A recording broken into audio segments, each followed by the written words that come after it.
Lalo, Thank you. Welcome to the podcast. Thanks for having me. Bro. Thank you. Yeah. I'm very excited to have you here. You can talk to kind of like so many things that I've talked about on the podcast before. And we'll get to that. But to high note some of those is like taking the stuffiness out of wine, kind of focusing on like farmer forward wines, like all of these things that I've talked about on lots of episodes kind of tie in really well to like what you're doing and why it's so successful. I'm happy to hear that. So I'll circle back to that.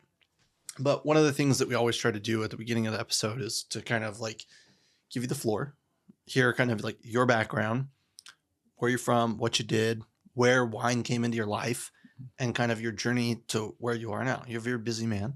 Mm-hmm. So, you don't have to sum it up in like 10 minutes or whatever. Just kind of talk, see how it goes, and then we'll go from there. I mean, well, first, man, like, thanks for having me. And I'm really proud of you. This is, like I said, this is awesome. I didn't realize you were so busy doing this. And, trying. I've listened to a couple of the podcasts since you invited, and yeah, you guys are doing a good thing. You guys are doing a good thing for the industry and for wine. Yeah, get people to talk about it and get people to talk about it in a way that's approachable. That's what it should be. I think as far as like where sort of my story is just very sort of organically, honestly, man. It's like, sounds cliche, and especially in the wine world, but like, yeah, we very specifically in terms of like the 3 bars that we operate right now, Bodega, Klub, and Celeste. Mm-hmm. I mean, the idea was to present wine in a way that generally is presented when you're with the producers themselves. I think we've all had those sort of kind of aha magical moments where we're like, wait a minute, I was presented this wine at such and such, high-end place, and yet I'm here meeting the producer, and this producer's just so down to earth and chill, cool as fuck, and we just moved on from wine to fucking mezcal or something, and we're not even talking about wine anymore. We're listening to his favorite freaking vinyls and shit. I think that's something that we've always wanted to bring forth to wine and share. And if we're gonna share stories, share some stories about that. Like we know this producer, we know these guys. They're cool dudes, and they're doing cool shit and drink their stuff. They would be more than happy if you drink a lot of it. Right. So yeah. That's kind of like the philosophy behind the 3 places. And I think the way that I got into the wine world was in part that as well too. Like I grew up in Santa Cruz. Mm-hmm. Oh. So I was kind of surrounded by wine from Santa Cruz Mountains, and whether it was close family relationships with distributors or it was close relationships with like high school buddies whose parents own wineries. It was always around. It was always kind of a topic of conversation. I saw sort of wine for like it being as an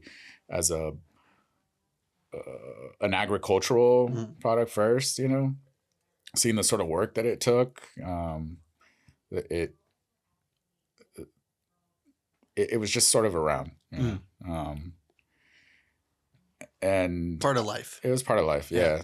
Yeah. I wouldn't say that my family was too much of like a big wine drinking family. Like We're Mexican. But mom was definitely into, Ridge, and Sick. Knew her stuff. Yeah. So Sick. it was That's like, awesome. yeah. So I knew wine a little bit more so than maybe my peers for the most part. I remember bussing tables as a teen and already started knowing like some tasting notes, like having, cool. in like the local beer, local beachside restaurants. And I'd get thrown into like these like quick taste, these staff tastings, and I would somehow just like know the notes and just say it out confidently. And people were like, what are you like? What are you talking about? And, like, and somehow I was just really confident at knowing these things because it was always around. Drinking out of like unlabeled bottles from like friends' garages and stuff, just shiners, just like just not knowing anything outside. Like, is this going to get me drunk? And, Yeah. and just like ripping Yeah. it, you know? That's the moral of the story when you're a kid, you know? Yeah. Yeah.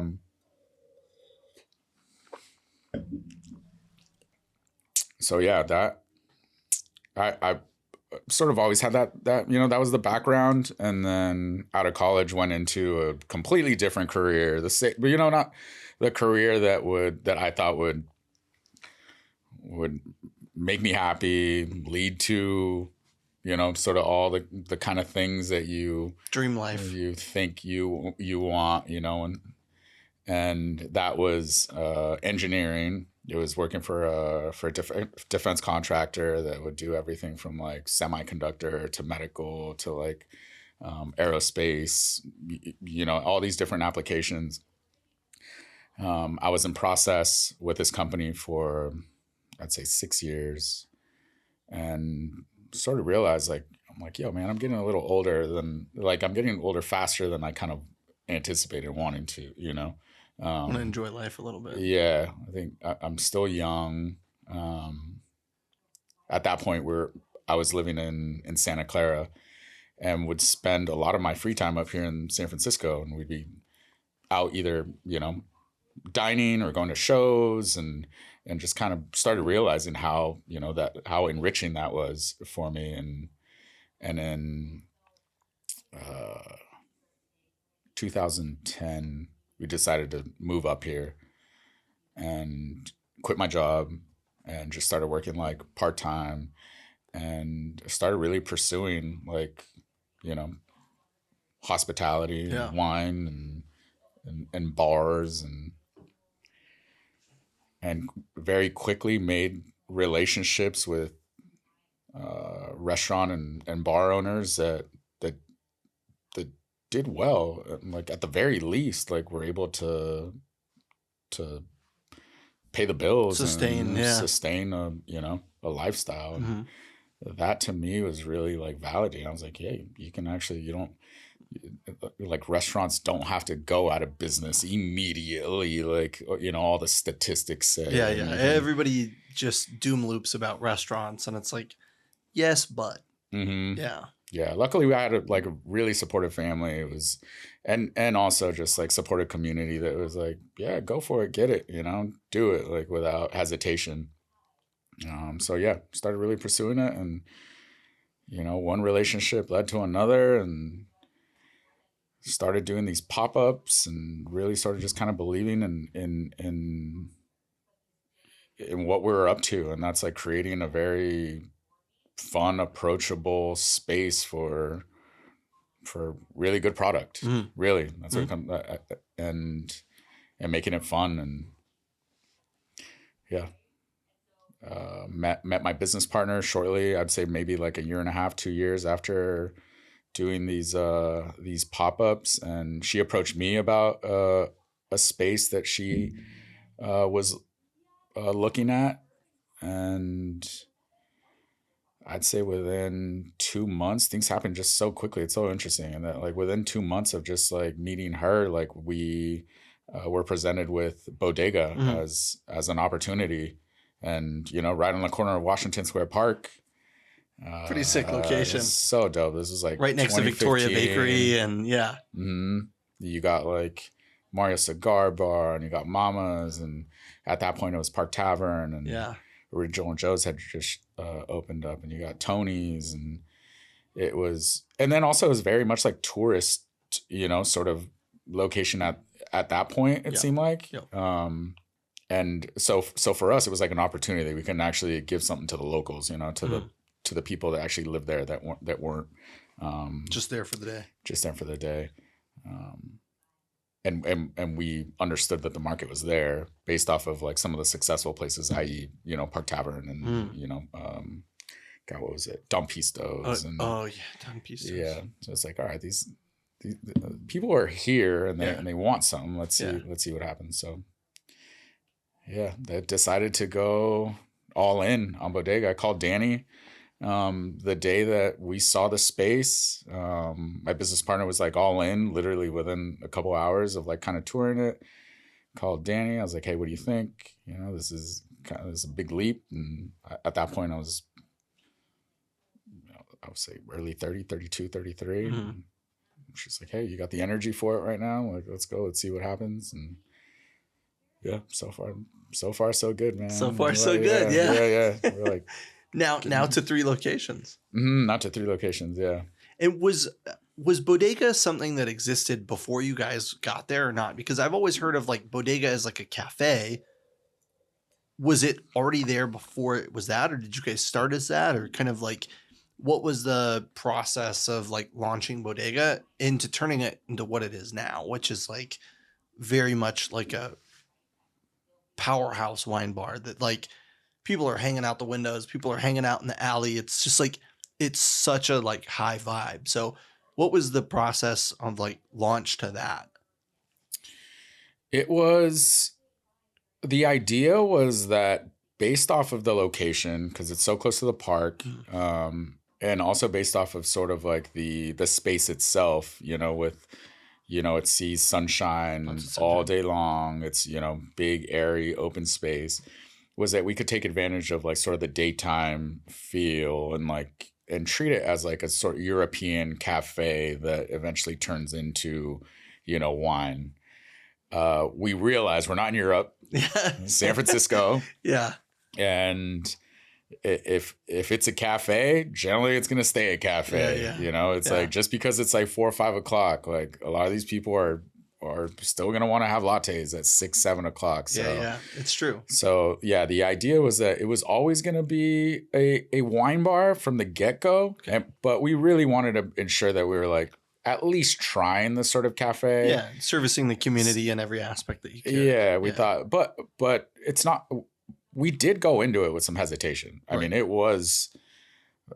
We had these very active conversations. Like, how is it going to turn from, this cafe, semi coffee shop into like, hey, it's time to functioning. It's time to get going. Yeah. Like, let's rip some beers and drink some wine and like hang and get it to the space where it is now, and everything from like the designing of the space, the interior, the type of, glassware and plateware and all of this was all considered, in terms of how can we do the sort of like transition. And it sucks because unfortunately it didn't work out. Like I would have liked it to work out to where you can sort of operate, during the day and then turn into, what it is now. But I'm happy that we did it. I'm happy that we tried, but it was, we realized early on, it's like, yeah, it's a cool concept, but maybe just the city isn't quite ready for it. Maybe it's not like the right type of clientele, and it's hard to shift gears. It's hard to shift gears. And the city is this city in particular is not a city where people are really just kind of lounging, drinking wine at, 11, 12, a.m. on a weekday. Yeah. It used to be a power lunch era, but I think that died in the 2008 recession. It feels like, even when I was at Boulevard, pre-pandemic, we would get like, a decent amount. You get a couple bottles on a table for lunch, but besides that, it was like, what's the special iced tea of the day, or what's this, what's that? You know what I mean? And you get a couple cocktails here and there, but it was infrequent compared to what they were used to, Yeah, so we quickly realized it's like, all right, let's like, if anything, let's get some rest. Yeah, we can open up later in the afternoon, and then we'll be fine. And the good thing is that also very early on, we did get a lot of the community they were looking for, like coming in at 5, 6 o'clock after work.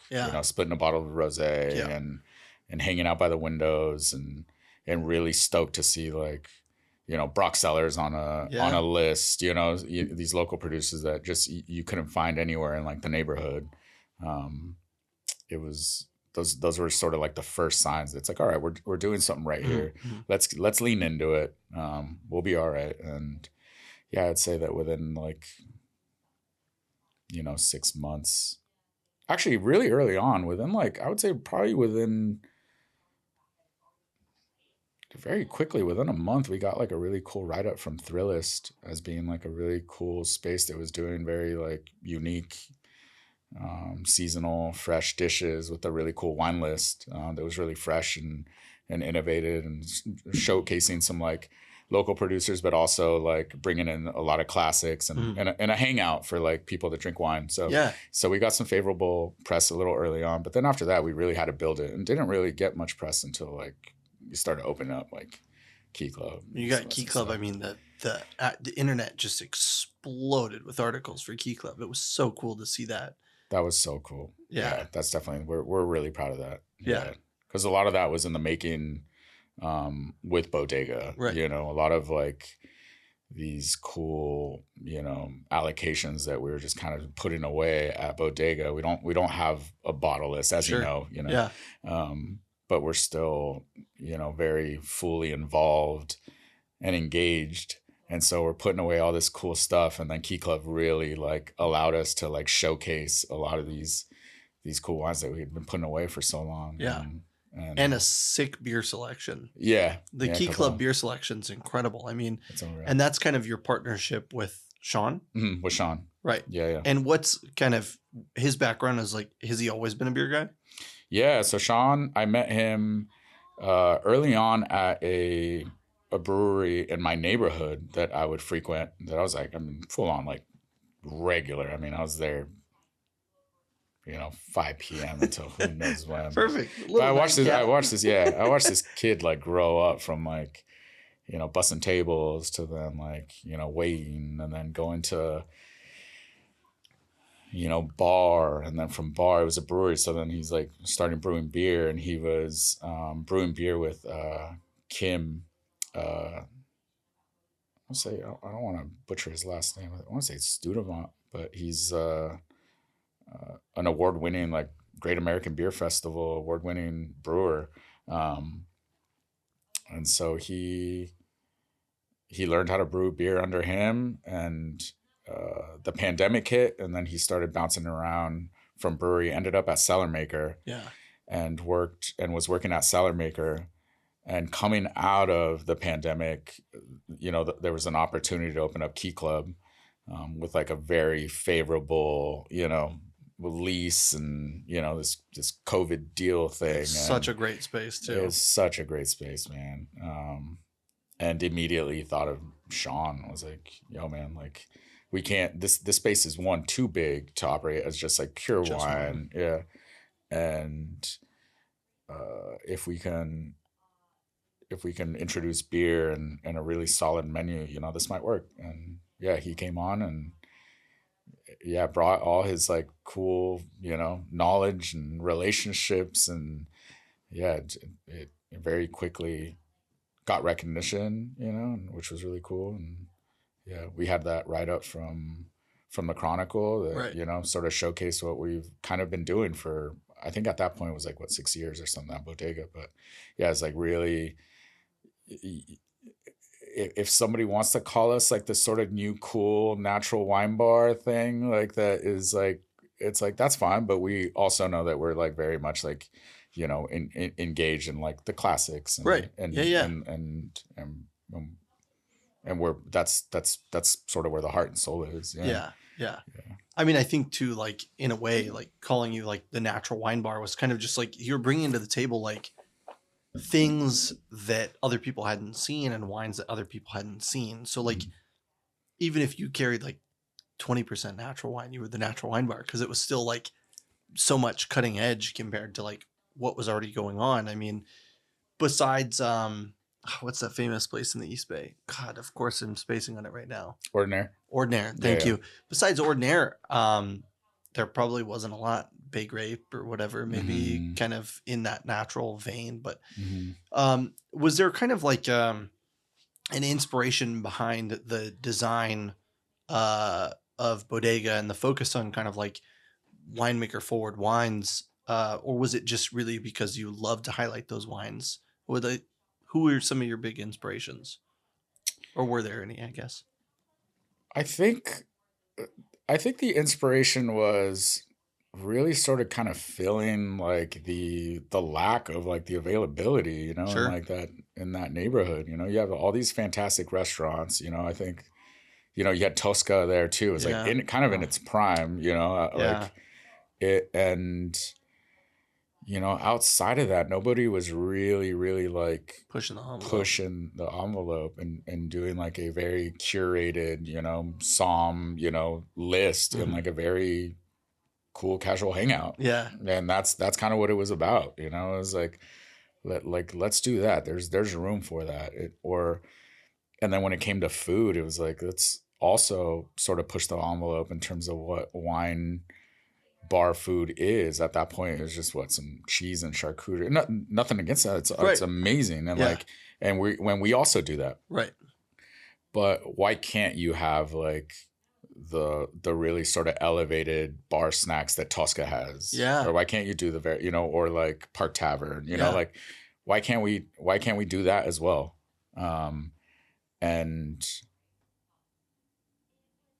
And if they come, they come. If they don't, they don't. But sure. At least let's try it, And luckily on the sort of back end, we were really smart in terms of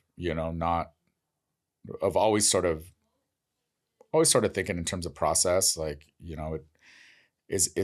are we gonna be playing that fine line between not having enough staff and and too much and so on, but let's try it out. Let's have a couple guys in the sort of kitchen. Let's have a couple people out on the floor that are very much just bartenders, right? And let's see how that works. And before you knew it, it's like, oh crap, like this is caught fire. Yeah, this is crazy. Like this is where most would operate with like triple the amount of staff, to ensure. But we just kept going with it, and it almost, even being understaffed sometimes provides some of that energy. Sure. Like right. You find that hidden reserve of energy when you're working a shift and you're like kind of getting your ass kicked. You're like, all right, I'm going to step up to the challenge. Totally. Yeah. Totally. I love that. Do you think, and this is, sorry, I tangent a lot, but like, do you think kind of the lack of Bodega working out kind of as a cafe space is what created the impetus for the breakfast burrito thing that you do? Because you guys do this really great thing, and maybe you can kind of just like, expand upon it. But where did this famous breakfast burrito come from? And like, what was the reason that you decided you wanted to wake up after like probably the latest closing hours and wake up super fucking early and do breakfast burritos?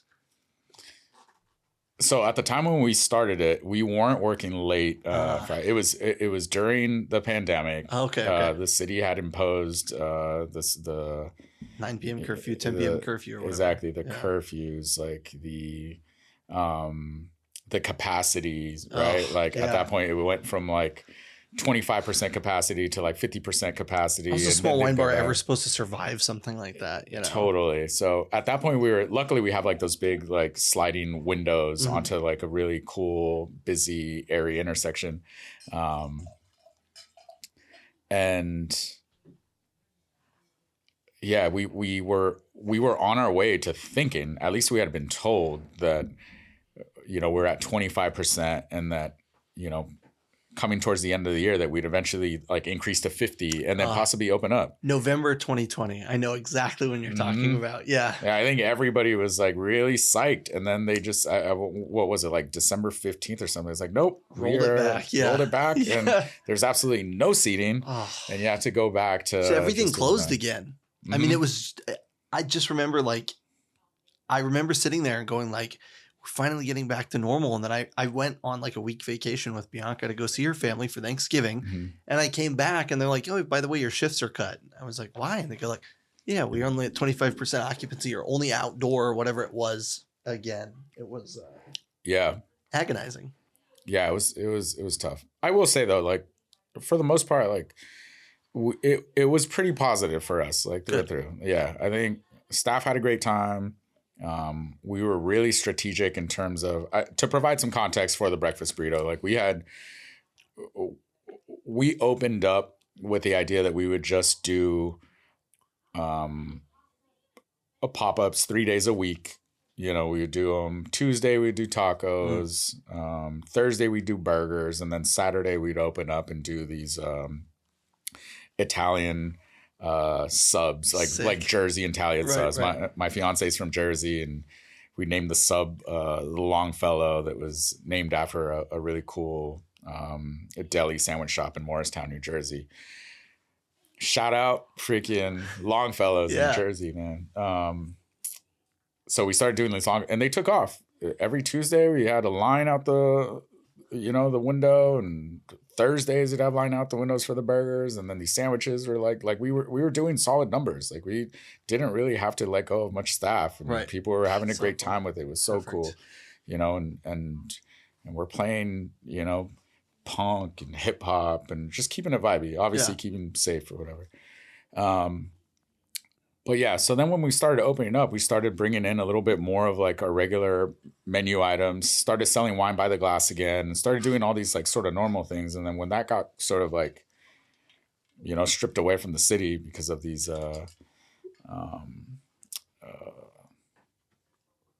curfews and such, we're like, all right, what can we do? Coming into the new year, we're always sort of like 2 months, 3 months ahead, sort of thinking ahead, my business partner and I'm like, if it's going to keep going like this, it might serve like the neighborhood to have, breakfast item, like a breakfast burrito item during the weekend. Like, let's do breakfast burrito. And the idea was, and I'm not kidding, solely based off of like sort of fun vibes in the morning. Like we wanted to do positive things. We weren't really just thinking about the products. It's like, what's going to bring joy to these people, And I remember back, visiting friends in college in Southern California, like after a long Friday night or Saturday night, like what you're doing the following days, you're eating breakfast burritos, like these SoCal, tater tots, eggs. California burritos, man. There's nothing Mexican about this burrito outside of the freaking flour tortilla. It's French fries, little pico de gallo. Whatever. The that blends. Salsa. Totally. So it's like, let's, I'm pretty sure our crowd would be into it. And man, that we did it one Sunday, mid-December, I want to say, with the idea that if it works out, we would bring it back in January. And it was pouring rain that day. And there was a line of like 20 people for this breakfast burrito, which 20 people for us then. I'm like, what is going on? This is wild. Like I took pictures and then hit it January. I'm like, this went really well. Blasted it on like, on social. Like this went really well. Let's bring it back next year. And then we came back next year, that January, like a month later, it was even more than that. And it's just constantly grown and grown and grown and grown. It's crazy. Now there's expanded in the new location. Yeah. Now we have to do them at Celeste on Sundays. Yeah, we do them Saturdays at Bodega, Sundays at Celeste. And Bodega, you'll see 100 people out there, like, waiting. We rip through freaking 300 burritos in like a couple hours. It's crazy, dude. It's really wild. And what's the coolest thing about it is like staff is so pumped about it. Right. Like they don't mind, sort of going back to like the idea that, you're ripping through a very busy night. At that point, when we started doing them, we weren't open on Fridays. Right. It was easy. We'd be like, But then once we started opening back up, Fridays, it's our busiest night. But staff is down. Staff will work until, 12, 1 a.m. and they're back at 6 a.m. ready to roll because they have such a good time with it. Yeah. That's good. I mean, as long as it's fun, you know what I mean? It's like when you wake up and you're like, I need to, I'm going to work a late shift, but I'm going to wake up and I'm going to get on the road tomorrow and I'm going to drive and go do this really fucking cool thing. Like it doesn't really feel like a big deal because you're looking forward to it, right? Yeah. As long as you're looking forward to it, it's like, it makes it so much more enjoyable. Oh, definitely. Man. I used to wake up sometimes and I used to just be filled full of dread and be like, fuck, I don't want to work tonight, Oh, that's nice, man. But if you're not in that kind of place, it's always just like, oh, this is going to be fun. Or if you have that one, even just one coworker can make the difference, Oh, yeah. I'm going to go see that person. We're going to play our music. It's going to be fucking awesome.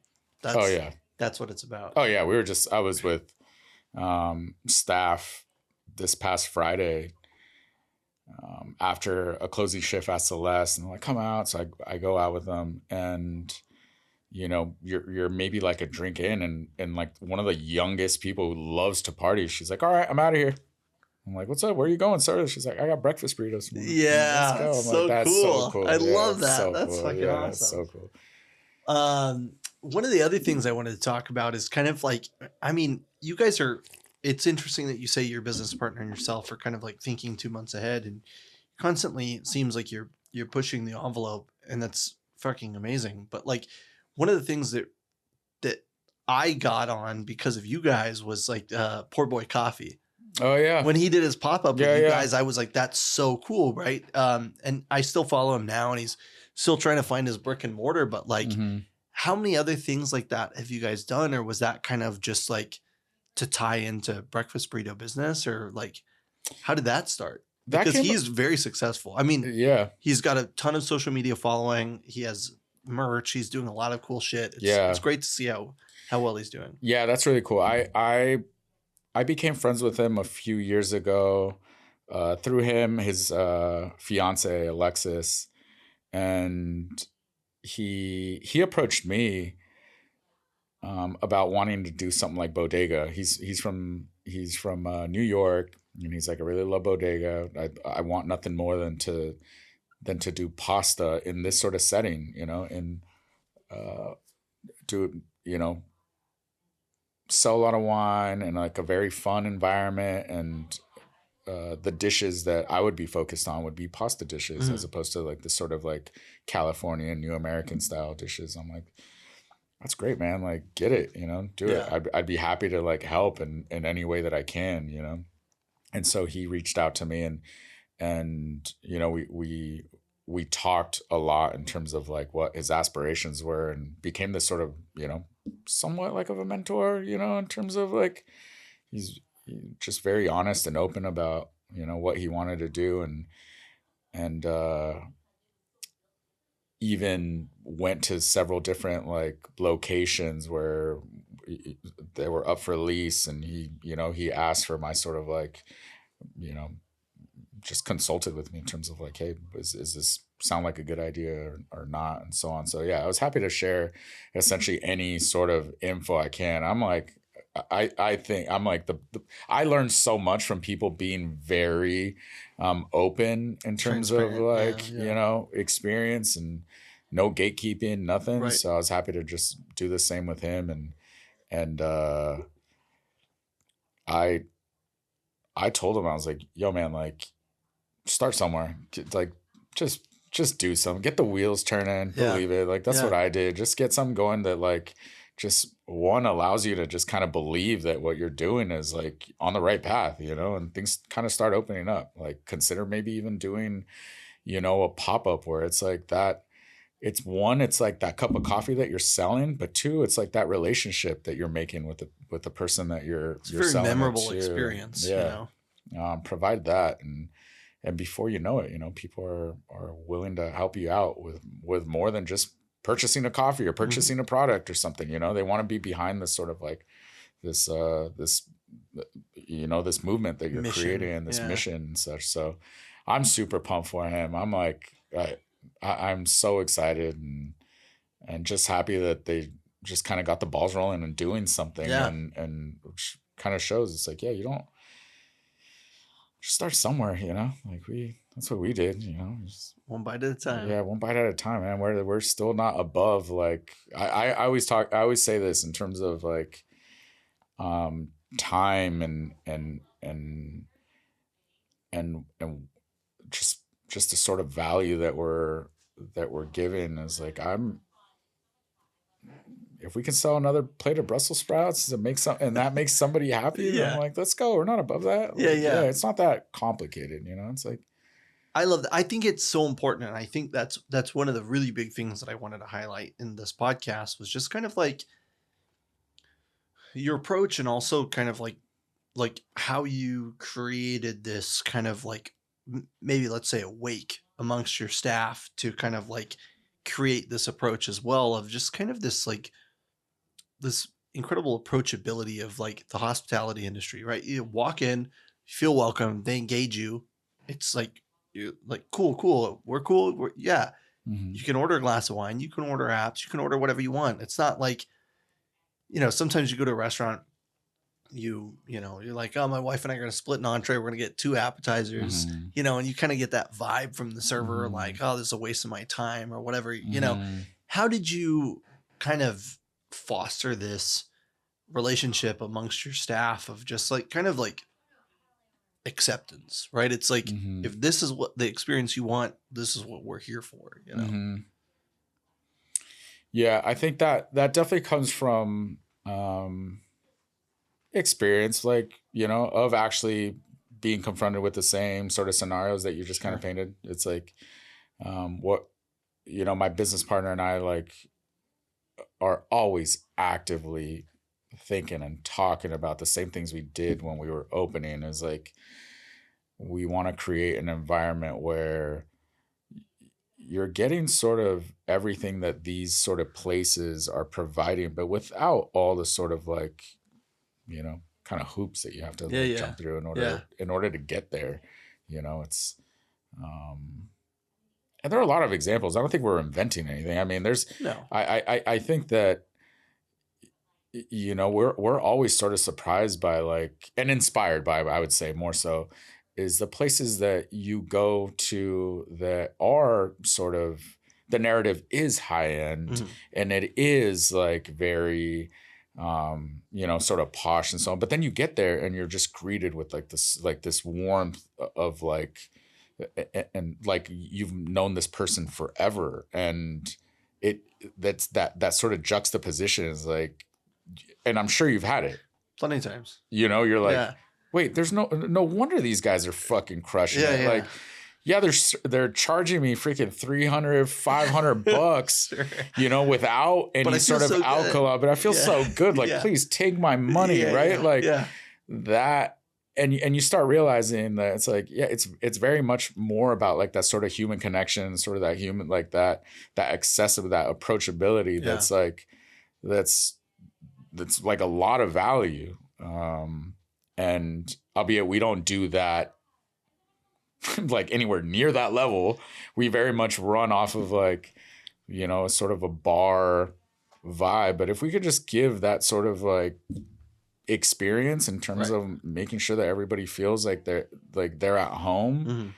When it comes to wine, I don't know what could be more important, especially right now. It's like, fuck, it's so important. You know what I'm saying? It's like, so important. And I mean, kind of the emphasis for the podcast is like making wine approachable, making wine relatable, making wine fun, right? It's like, make wine fun again, you know? Like, it's just like, let's just remove the stuffiness. Let's help people understand what they're buying, right? Because that's another thing. You're like buying a brand. It's like, great, I bought a brand. Like, what the fuck does that mean, right? But if you're saying like, oh yeah, these people are only making 1,000 cases or 2,000 cases a year, you know, XYZ. We did a small wine event recently, and you know, we were in the room. The winemakers were talking, and they said, you know, oh, we do.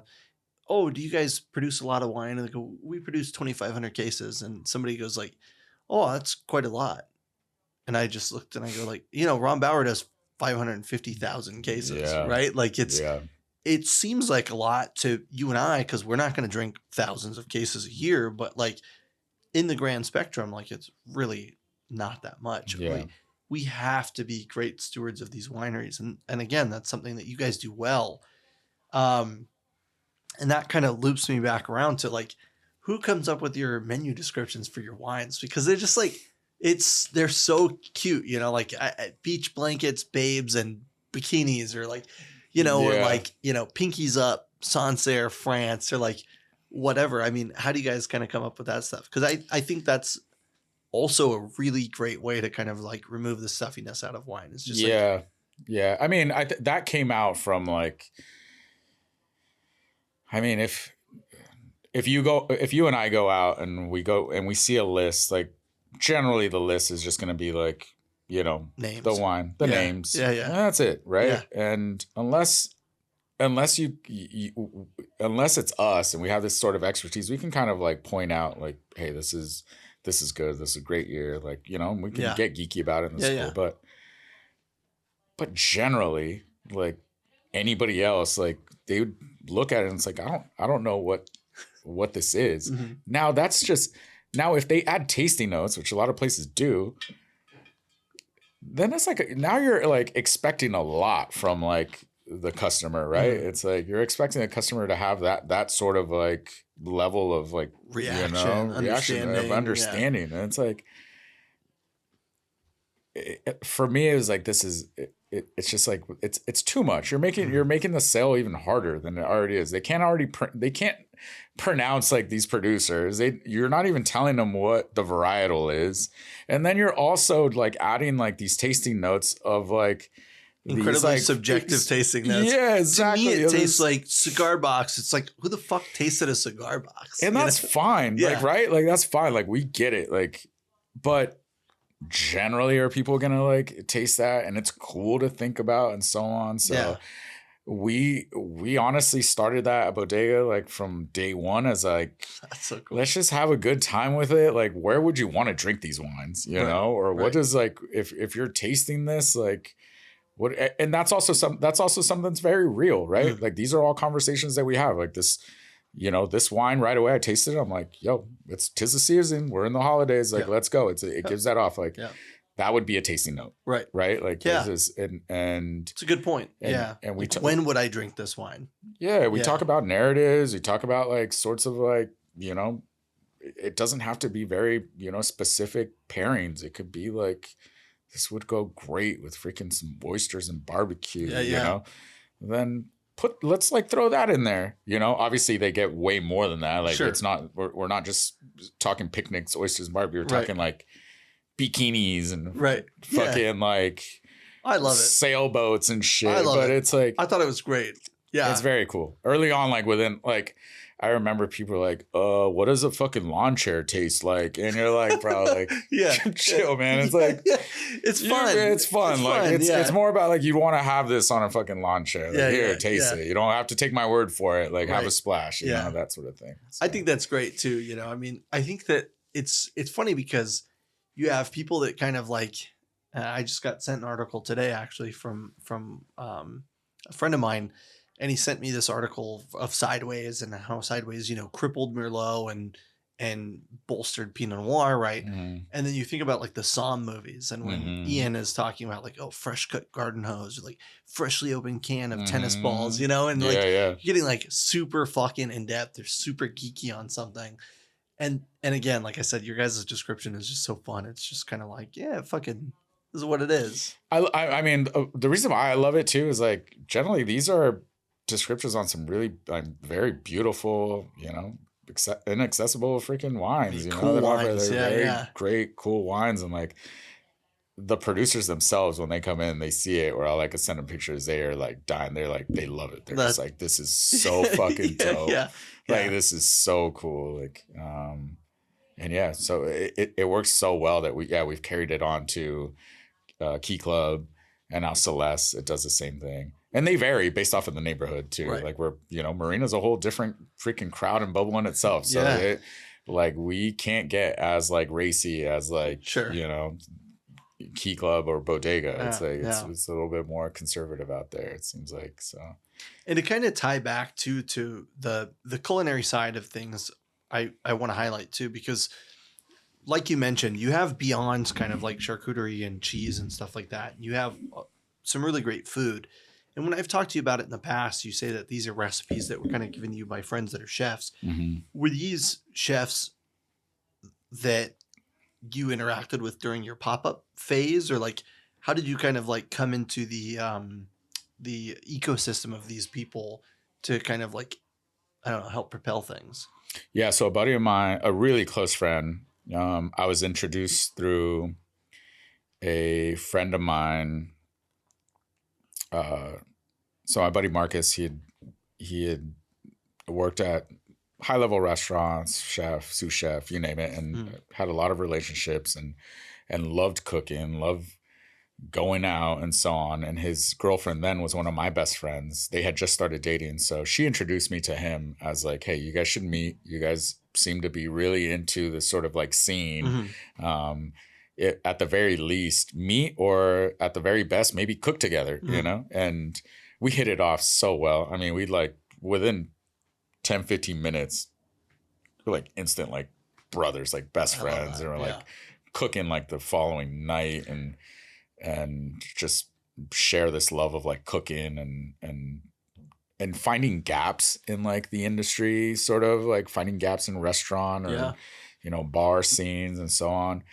And so we started talking about doing a pop-up and addressing those sort of gaps. And we started with a seasonal, a pop-up that was,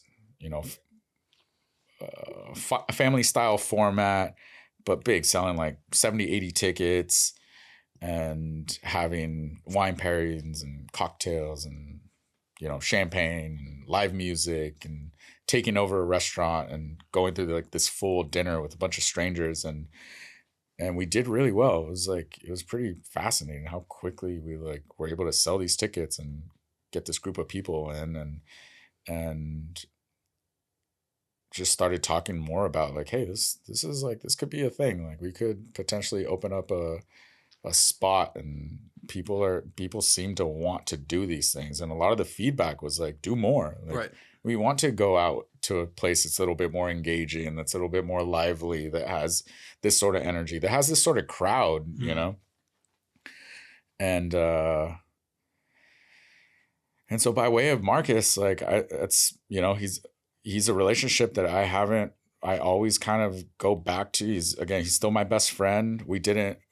He told me he's very honest. He's like, I'm not going to go into the restaurant scene. Like if you're thinking about like a partnership, and opening up and saying, he's like, I'm not doing it. He's like, I enjoy going to these things more than I do like working them, he's like, stresses me out. Yeah.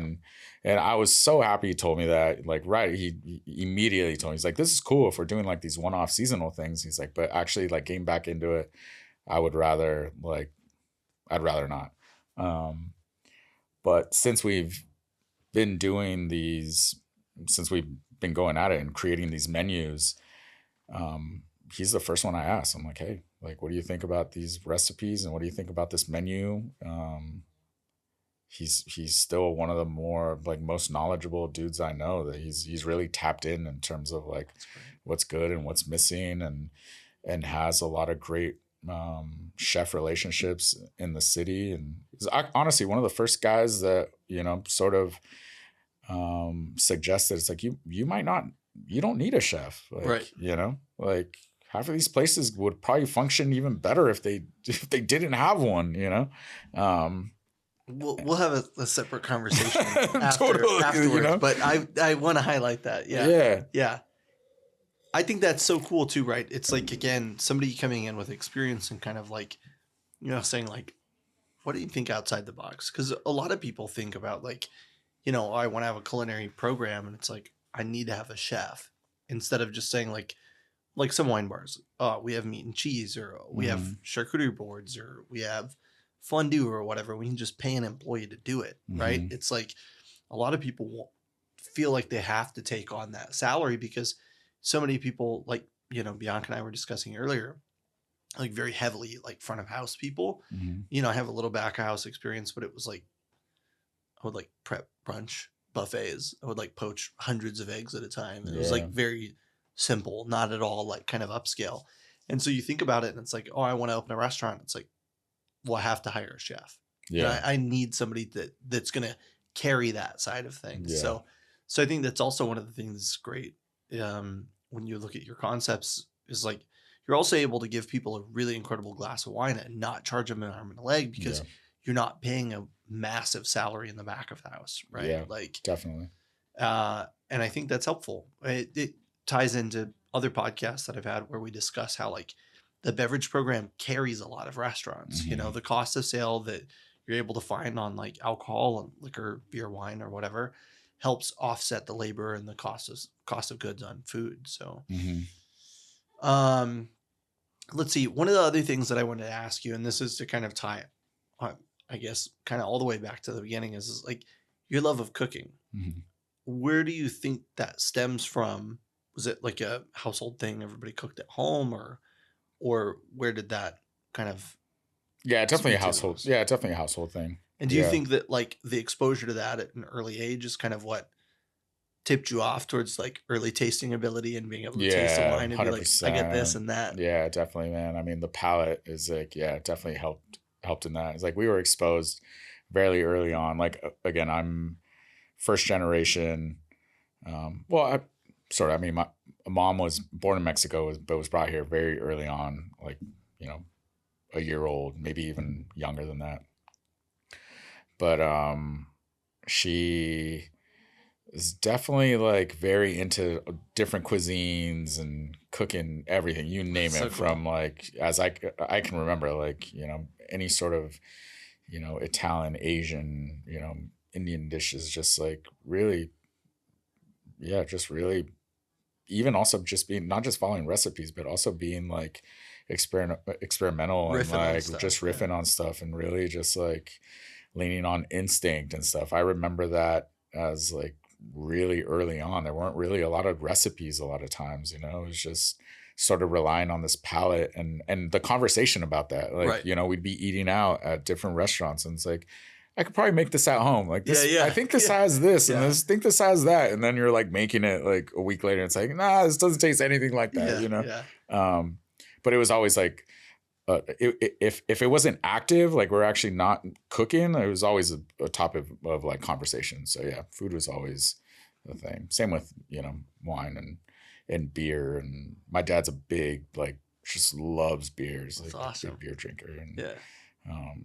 yeah, I love beer. I think it's, yeah, I need so much that like always constantly having to like check myself on the amount of like calories I'm consuming, man. Yeah, yeah. I mean, it's tough. I remember when I was in Galveston, Texas, there's this great beer bar. It's still there. I think it just had its like 9th anniversary. It's called Brews Brothers. Mhm. I think they got a little bit of a lawsuit over the name, but they kept the name regardless. And I would go in and I would be like, God, this barley wine stuff is really great. You know what I mean? Yeah. Drinking barley wine, it's like 500 calories a glass. You know Yeah. what I mean? And I'm just like, it's so good. But yeah, it's cool. I mean, my mom was very much into wine when I was a kid, and my dad was very much into beer. He cooked a lot, also exposed me to a lot of like fun things, but it was always the same conversation. It was like when we would go out to eat, which was really infrequent, 'cause Mhm. didn't really have the budget for it. We'd go out to eat, we'd order something, and then like the next week he'd be making the same thing, right? That's And he's so like, it cool. was really good, but he would go out and he would like try to pick up tips and tricks from when he was out and try to like utilize those for kind of like the day-to-day stuff. That's so cool. It was great. I was so cool, and it taught me a lot of like appreciation of the small things, because sometimes it's those like little hints or those little nuances that really kind of like push something over the top. Yeah. Yeah. No, mom's a great cook, still is, and dad is as well too. Like dad would cook like once a week, Yeah. but when he'd like Crush it. crush it. Yeah. I'm talking like, you know, on the grill, his salsas are like insane. Yeah, every once in a while when he gets in there, it's like, yeah, it's just like respect, which I also love too. It's like he can Step definitely put aside, yeah. let the man cook. Yeah, he can do his thing. Yeah. And my dad's so low key too, which is so rad. He's just like, you know, a lot of times, you know, we'd have people over and it's like, oh yeah, your mom Angie, she's such a great cook. It's like, nah, dad made that. Yeah, Like, yeah. what? Yeah, Like, yeah. It was Yeah. wild. Yeah.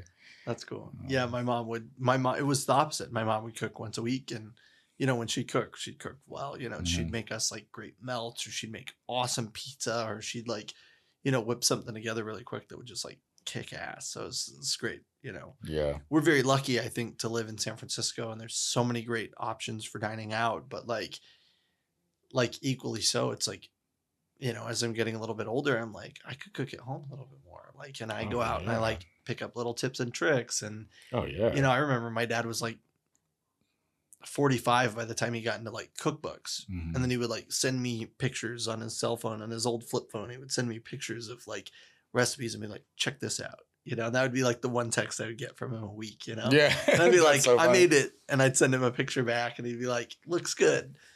That's awesome. Yeah, that's very much like my relationship with dad too. It's like, don't talk to him much, but Yeah. he'll send me a picture of his grill.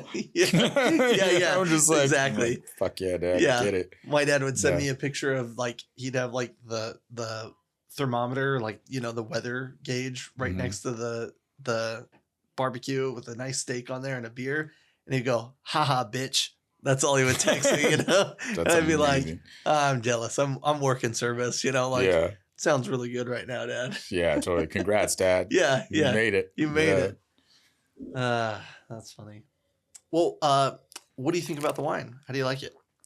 I love it. Yeah. It's incredible. I mean,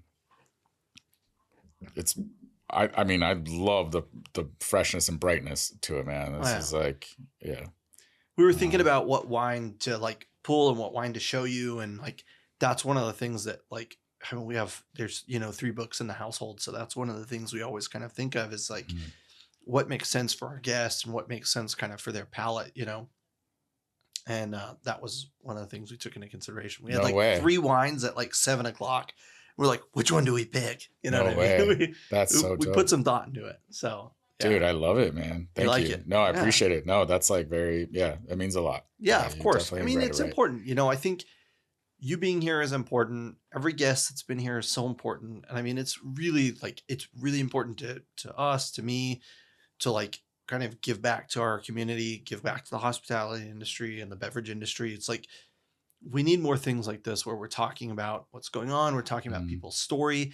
And also, I think like organically talking about people's story is really important because so many people can realize like it's not first nature, it's second nature. Yeah. Or third nature or whatever. I don't know. Yeah, But it's not something that people just like pick up and run with. Nobody Yeah. was like 12 and was like, I'm going to become a som. And Yeah. maybe there's a few, but like, the hospitality industry has a way of like finding you and also you finding it when you like, want to share with people. So anyways.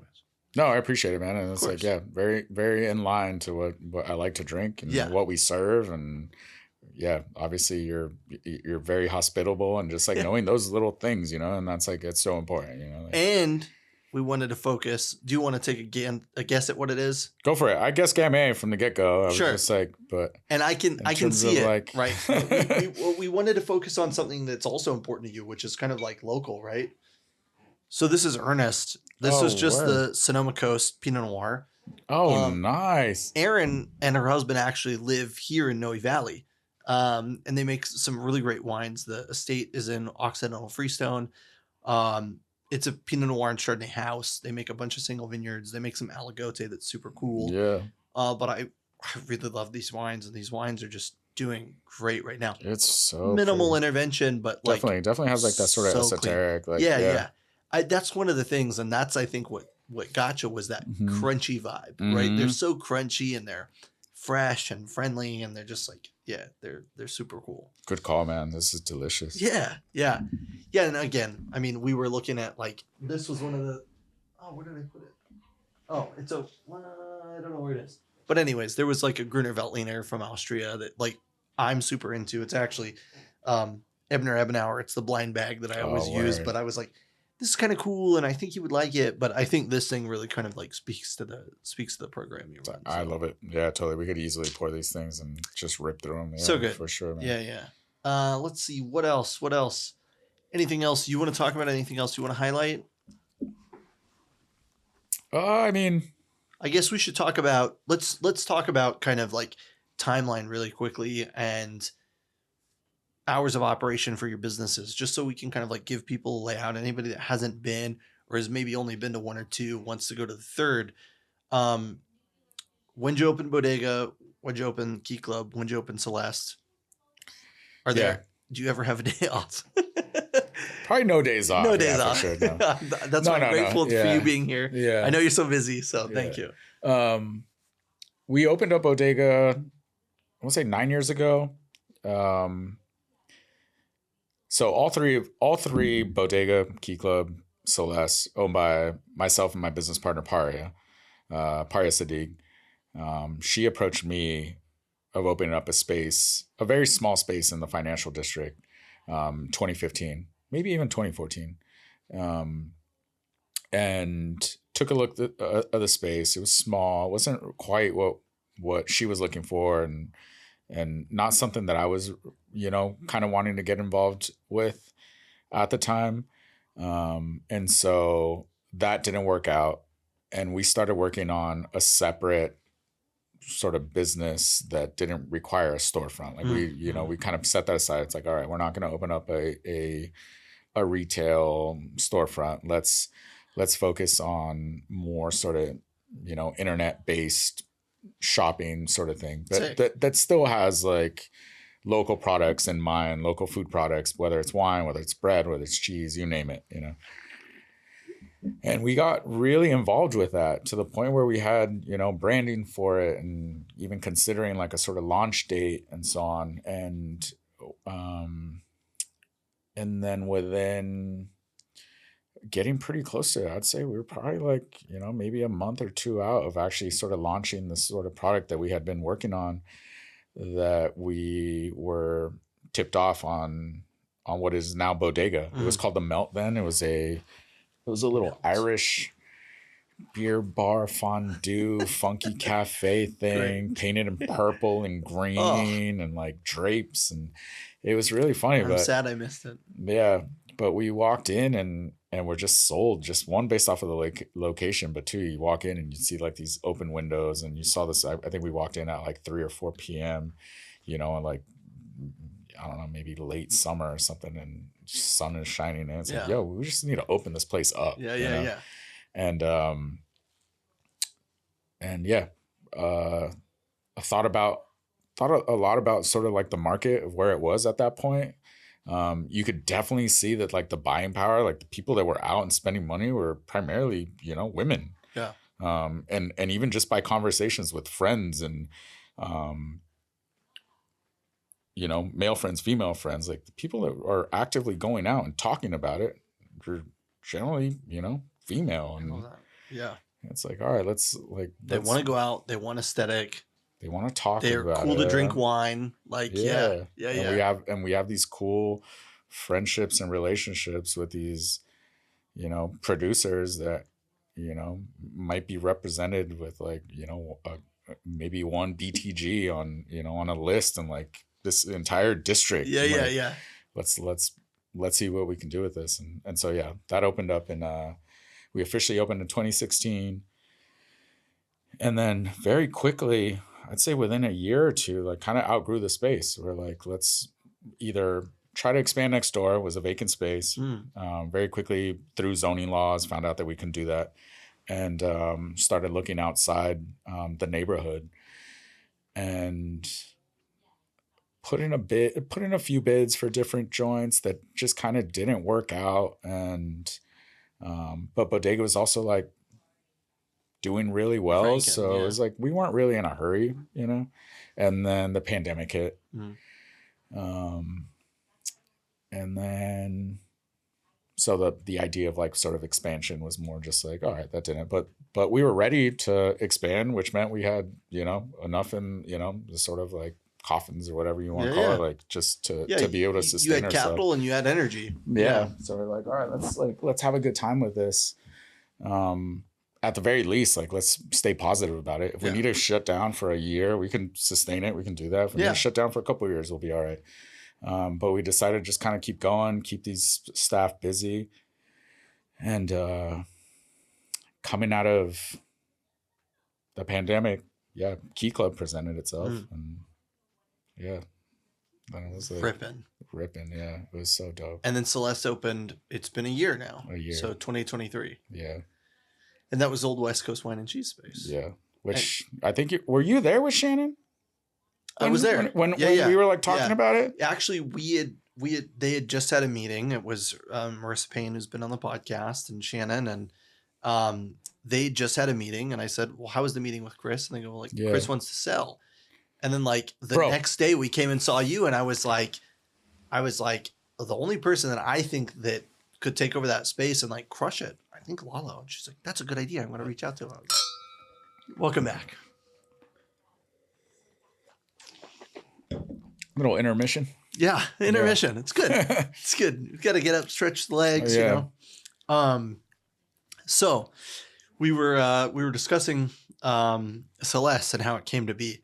West Coast Wine and Cheese, Chris Wayner was running the establishment for was there for like 5 years or something. Yeah. It's a while. No. Like I want to say like 9 years. He I was think you're right. Yeah, he was a 7-year like consecutive wine spectator. You're right. Award winner. Yeah, totally. 100%. Yeah.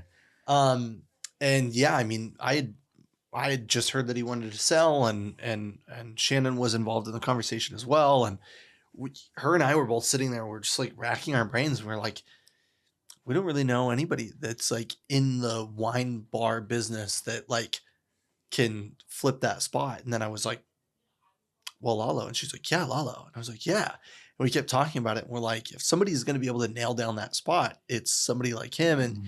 And that concept would do really well.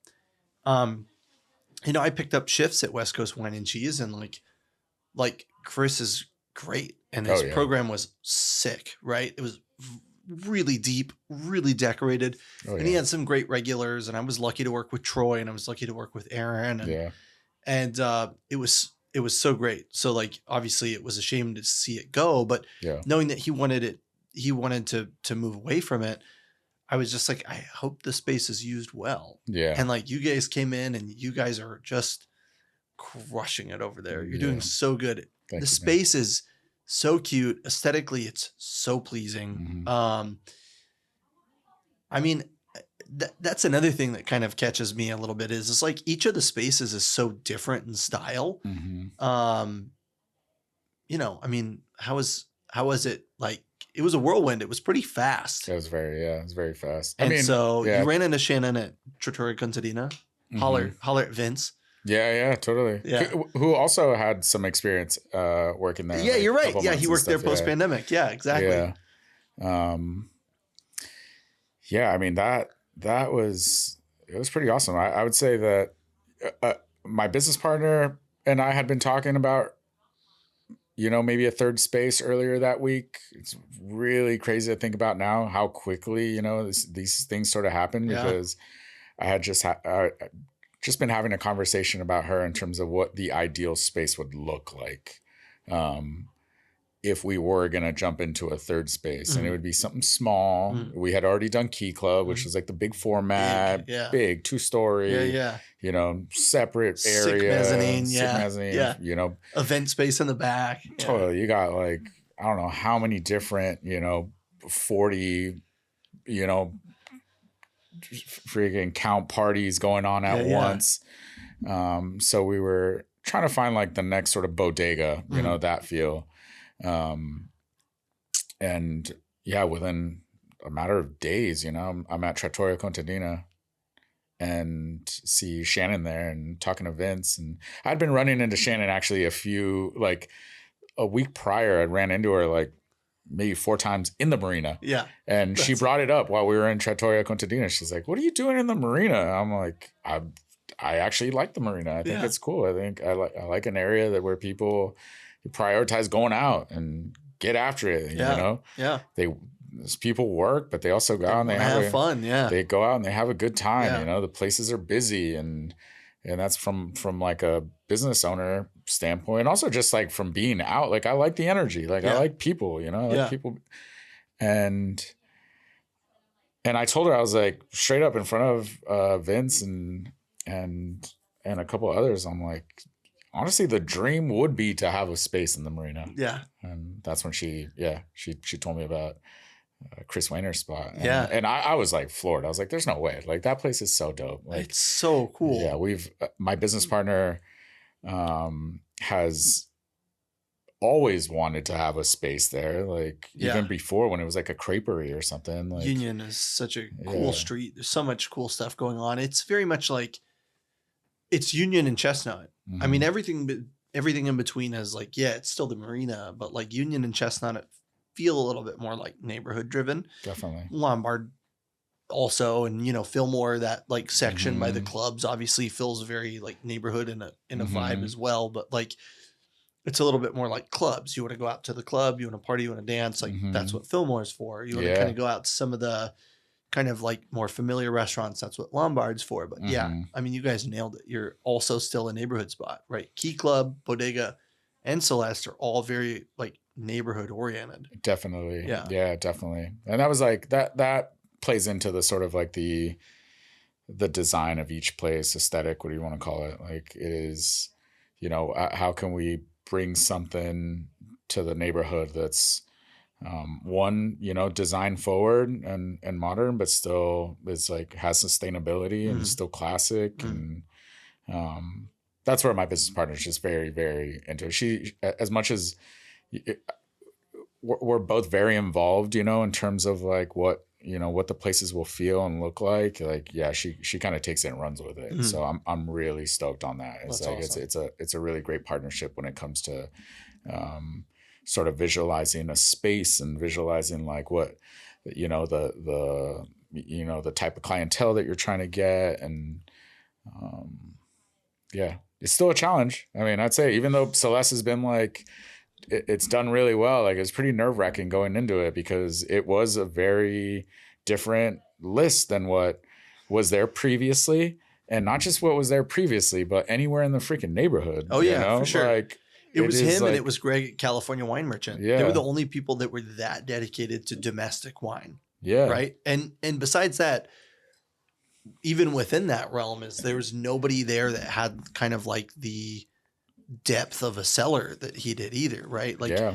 I would work sometimes and I would go like wander around in the back room and I was like, damn, look at this, look at this, look at this. There was so much cool shit all the time. I'm like, you know, Bianca and I would end a shift and we would put a couple bottles on employee purchase and we would look and we'd go like, oh, this is Kathy Day's wine from Oregon. Like her wines are fucking sick. And Right. we'd grab like, you know, 2 bottles of Lingua Franca when Larry Stone, the master som that owned it, sold it. We grabbed like 3 or 4 bottles off of the menu then because we were like, let's grab it while we can, you know? No, I keep saying, man. And he was outside of that also just very, just like, you know, entrenched in the neighborhood. Like For sure. I was like, Yeah. that's also something that we didn't, you know, which was a little nerve wracking going in. It's like, we don't really want to like mess with anything Yeah, that yeah. he's We're got not going. trying to Like knife fight anybody here. like Yeah, the yeah. best case scenario is that we kind of pick up where like Chris, you know, is leaving, because that in itself is a success, you know. But we also have very sort of different philosophies in terms of like, you know, what we want the business to do, you know, and how we want it to function. But in terms of like, you know, the appreciation for certain producers and wines, like there's a lot of overlap as well too. That's for sure. Yeah. So it was really important for us to like, one, identify that, and then so we still offer some familiarity to like the neighborhood, but then also like offer something that's like a little different. And imports, obviously Chris was just focused on just purely West Coast, just West Coast Damascus wines and G's. Yep. And you know, we're bringing in, you know, just, you know, you got Burgundy, you Cool got, shit from you know, all cool over. shit from all over. Yeah. And so how do we present that on a list and just started bridging the gap with a lot of these customers that are expecting that, you know? And so there was a lot of conversation about that. Like we've had these conversations even with y'all, you know, it's like, you know, people expect, you know, Napa and expect Sonoma on a list. And it's like, you know, maybe we don't have it that day or that week or such, but like, let's ensure that they're getting that in a form of, you know, a really, you know, juicy Bordeaux or something. So Yeah. It's also, Napa has just become so like unattainable. You know, a Napa cab in a by the glass format is just like, it's so hard to find. I mean, definitely one of the best pivots that you have is like Carneros, right? Because you're on the Napa side of Carneros and you can kind of get away with calling it Napa, right? You can get Napa Cab and Napa Chardonnay, right? But it's still Carneros. Yeah.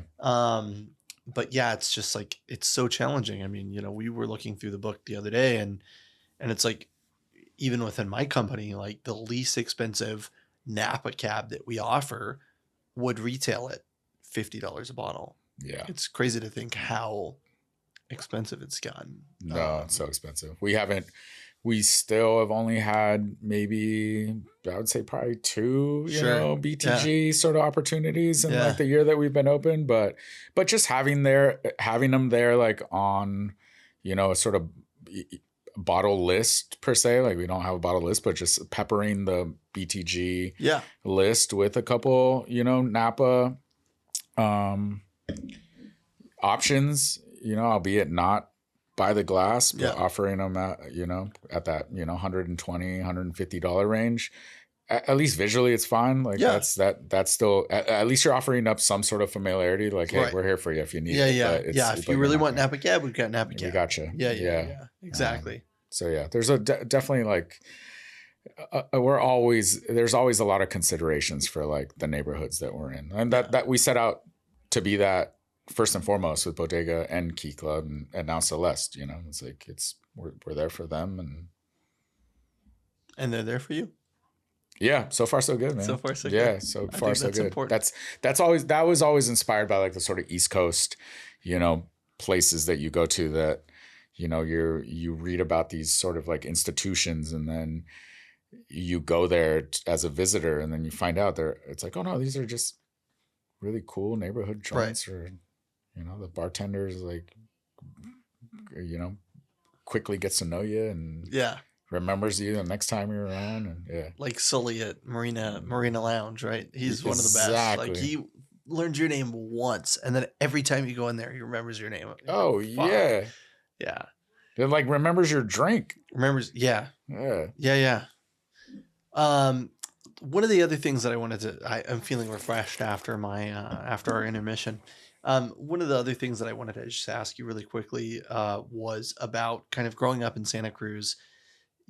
This is a region that is very like kind of like farmer forward, a little bit kind of like not fringe, I wouldn't say, but much more kind of like much less conventional than a place like Napa. Do you think that's also kind of like a little bit of an inspiration throughout things where you kind of want to be really in touch with like the vineyard, in touch with like the process, and in touch with what's going on, versus supporting brands that are maybe more commercially successful, that are maybe less transparent with kind of their process? Do you think it echoes all the way back to then? I think so. Yeah. I think you're touching on it. Yeah. Santa Cruz is definitely famously like, pro localism, anti sort of like brands and big box stores and chains and such, and that trickles down to everything, to sort of every product and and music and like the surfing culture is big on that too, locals only. Locals, totally. So I'm sure it has something, like definitely has that. I don't actively think about it that way. But I'm sure that at least like allowed me to be a little bit more aware. But you got to understand, I quickly understood that like from like the outside perspective, like looking in terms of wine, it's like it's all very sexy and glamorous and such, and then you like very quickly find out it's like no, this is this is agricultural, these are all farming. It's like and I learned that very quick too, like when you're young and you're impressionable and as a teenager, it's like, oh, this family's like so wealthy and this family's this and this is so and so, and then one of the families that is like very wealthy, it's like they're also like, they own a winery, but they're also coming in like, to football practice with their pants like muddy because they've been picking all day because they had to, they're still farmers' kids. They're still farmers' kids. Yeah, exactly. And learn that very quickly. Like there's something romantic about that too, It's like, and then you start traveling and you start visiting producers, and you start realizing that like that's, for the most part, most of them are like that. Most of them are like that. It gets a little lost along the way, and that's one of the things I've always said is like, you have this like really cool person that farms all day and like takes care of their vineyard, and then some fuck with a bow tie is like telling you why you're stupid because you don't know this 1% grape that's grown in the region or something like that. We're lucky. I think San Francisco, especially post pandemic, has really kind of like moved away from that a lot. Everybody's much more kind of like transparent. I feel like, the name for the Reluctant Somm was kind of like put into place because I was really reluctant to become a somm in San Francisco, because I was just like, I don't know that it's the vibe that I want. You know, it Yeah. felt very exclusive. It felt like a little gatekeepy. But working with John Lancaster at Boulevard is like, I mean, was like, is still to this day like the crown jewel of my career Hmm. because just the level of humility that he has alongside the level of knowledge that he has is Hmm. just, I mean, it's just, it's night and day. So, That's so cool, man. yeah. Yeah, I think And that. and you guys are doing that now. So like I commend you. You know, it's not like you don't know shit and you're just like picking a wine like, oh, it's good. And it reminds me of beach blankets. Like Yeah. you are selecting a wine that is of quality and you're serving it, generally small production, generally like terroir focused, you know. Mhm. So I think that's really Yeah, cool. that's something that we can always, at the just always be confident and fall back on. And I talk to we talk about this regularly with staff and such as like understand that this list is like it's probably one of the best lists like in the city and California and you name it. There's a lot of stuff that we carry that just is like very, not one, it's tough to carry. Sure. Um, but two, it's like you won't find it in this sort of atmosphere. But that's what's so cool. Yeah, yeah. It's definitely our sort of angle in terms of like at the very least we'll fall back on like maybe people didn't like us, maybe people, but at least they're gonna enjoy the wine without having to sort of seduce them with everything else that's around. It's like just drink it. Chances are you're gonna enjoy it. Yeah, yeah. And, if we just win there, then we're gonna be all right. I think that's important. You know, serving quality product, being proud in what you're serving and having integrity in what you do, I think is like Yeah. paramount. Yeah. The community is, I love it. It's so tight and it's so close and everybody's always sort of looking out for each other. So it's definitely like something that we can't do alone. Right. It's something that like we are, always so grateful and thankful that everybody's always, it benefits everybody. It's like, keep the conversation wine, keep people drinking wine. Like we're going to be all right. Like things are going to be good. So opposite of what the narrative might be at the moment, it's like, no, things are pretty good, man. Like we can, Yeah. this is delicious. I can't wait to carry great. this, and I'm sure people are going to enjoy it. Yeah. I'm with you. It's kind of about like, again, the more we talk about wine, the more approachable wine is, the more focused we are on just like, translating the message of the people that work their ass off all year taking care of the vineyard. I think the better we are, right? Because I mean, like you said, some of the wines you carry would get lost on a list. Yeah. They'd get carried by a somm or they get carried by like an establishment, and it's one of the 450 wines they carry. Exactly. And it kind of gets overshadowed. So you having kind of this like versatile kind of like dynamic program that you do is really fun because you bring in 5 cases of something, you pour it, you go through it, and you're on to the next Rip thing. through it onto the next. Yeah. It's super cool. It's very cool. Yeah. It definitely gives us like a lot of flexibility and one carrying something that's very cool. That's super small production. And at the same time, we also understand we're also helping a lot of producers too. It's like, yo, man, like would you, it's like, especially in the market that we're in today. Yeah. You know what I mean? There's a lot of places that are slow and like, any winemaker would be lucky to be on your program. Thank you, man. We appreciate it, dude. Yeah. It's we're super stoked to be a part of it. And yeah, so far so good, man. We'll just keep trucking away and see what happens. What's I don't in the future? You ready for a 4th? I'm not sure that we're ready for a 4th. There's like it's got an really idea for you. Yeah. If you're ready, No, we get like I will say that like after completing a year a few weeks ago at Celeste, and things are starting to feel like customers are settled in, staff is settled in. That's generally where like the itch, you're like, oh man, like I'm starting to get a little restless. Mm-hmm. I think I might be able to do this again. So we have been having conversations in terms of, whether it's like another bar or who knows, maybe it's something else. Like we'll see. We're open-minded. I do think that both my business partner and I, we do have this thing where it's like things move fairly quickly in terms of like once we really start thinking about something, it can happen very quick. Yeah. And so we are like almost kind of like keeping it on pause. Like, Let's really actively start getting after it when we're both ready. Yeah. Because we know how quickly like things can happen if we start like, setting the ball in motion that way. We are thinking about doing a sort of like facelift remod on Bodega. We're essentially completing like 10 years there, and can't believe it already, right? Yeah, so we want to be prepared for like the next 10 years, and that place is taking a beating, man. It's like it sees a lot of people man. It sees a lot of people. So, and you can see it, like the bar is like, there's like, just it's worn down. No, you guys do good though. I mean, it looks great. Like you walk in and you go like, this is a place where people go.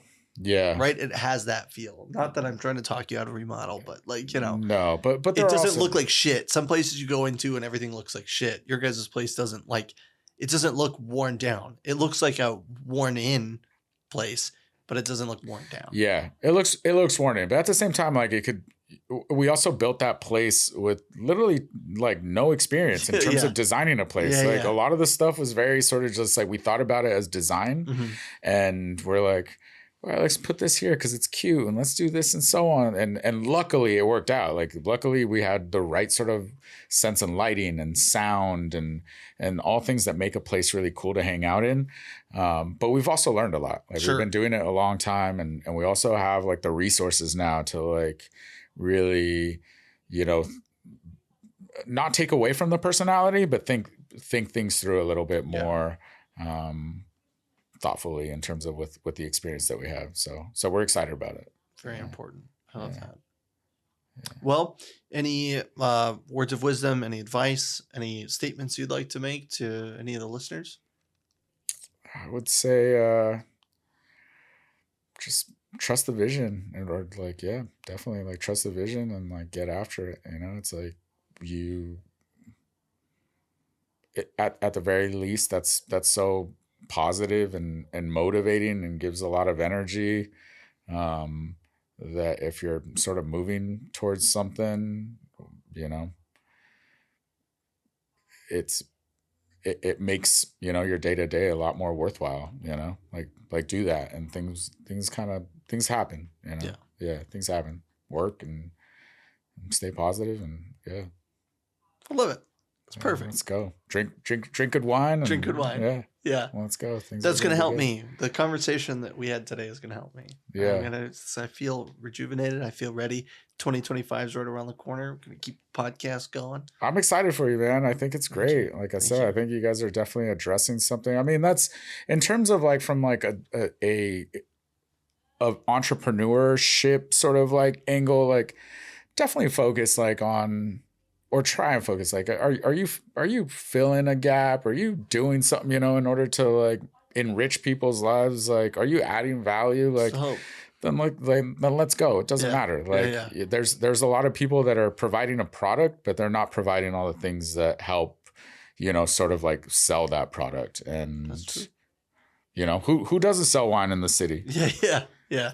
True. Somehow we managed to like provide a space where we can just sell more of it because of sort of all the things that we accompany. Yeah, I love it. Or all the things that we don't. Right. Sure. Well, that's another thing. Yeah. So all right.